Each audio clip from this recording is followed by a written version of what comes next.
le pays ne sera pas confronté à une pénurie de bétail à la veille de la célébration de la fête de la Tabaski annoncée le 20 juillet 2021. Goro Bokoum, responsable de l'abattoir de Bouaké a rassuré, Dr Haniba Koné, secrétaire exécutive du Conseil national de lutte contre la vie chère, CNLVC, en tournée depuis hier à l'intérieur du pays. Vous avez constaté vous-même qu'il y a suffisamment de moutons un peu partout. Le prix est toujours abordable. Toute la population sera satisfaite. Le mouton ne manquera pas et le prix est abordable, a déclaré le responsable de l'abattoir. Oumar Moumouni, secrétaire général d'une association d'éleveurs, a expliqué que la hausse du prix du mouton n'est pas le fait des éleveurs. Il a accusé les revendeurs d'être artisans de cette augmentation de prix. La cherté ce n'est pas à notre niveau. C'est ceux qui viennent payer ici avec nous à prix bas et vont revendre en ville. Ce sont ces derniers qui rendent le marché dur. Nous avons des moutons de 40, 50, 60, à 100 et 110 000 FECFA, a-t-il soutenu.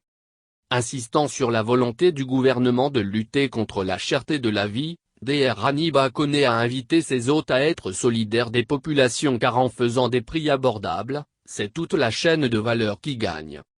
Dans le cadre de sa mission de sensibilisation contre les pratiques anormales dans la filière bétail-viande, la délégation du Conseil national de lutte contre la vie chère, CNLVC, sillonne les villes de Bouaké, Korogo, Pogo, et Lalerabat. À l'étape d'hier, la mission conduite par la secrétaire exécutive du CNLVC, Dr Haniba Koné, a été reçue par le préfet de région de Bouaké qui leur a traduit tout son soutien.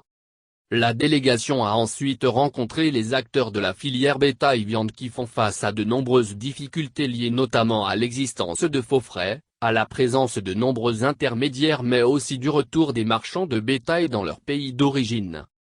Lors de son contact avec les acteurs de la filière, Dr Haniba Koné les a sensibilisés les acteurs sur les difficultés mentionnées ci-dessus. Mais surtout sur la surenchère du mouton durant cette période de Tabaski. Le premier élément qui constitue la fête de la Tabaski c'est le mouton. Ce mouton doit être disponible sur l'ensemble du territoire et il doit être disponible à un prix qui est abordable. Un prix qui permet à chaque Ivoirien, à chaque famille selon sa bourse, son porte-monnaie de pouvoir s'en acheter. C'est l'objet de notre mission. C'est ce qui a été demandé par le gouvernement au Conseil national de lutte contre la vie chère.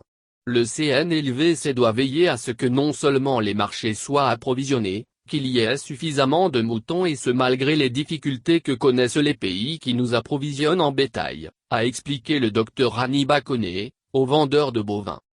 La prochaine étape de cette mission consistera à apprécier le trafic de bovins aux frontières ivoiriennes notamment à Pogo et Lalerabat. Les deux principales villes d'entrée du bétail en Côte d'Ivoire.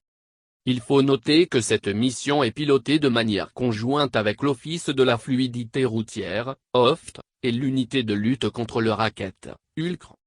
Le Conseil national de lutte contre la vie chère, CNLVC, a été créé en 2017 et a pour mission la coordination et le suivi de la mise en œuvre des stratégies de lutte contre la vie chère définies par le gouvernement ivoirien.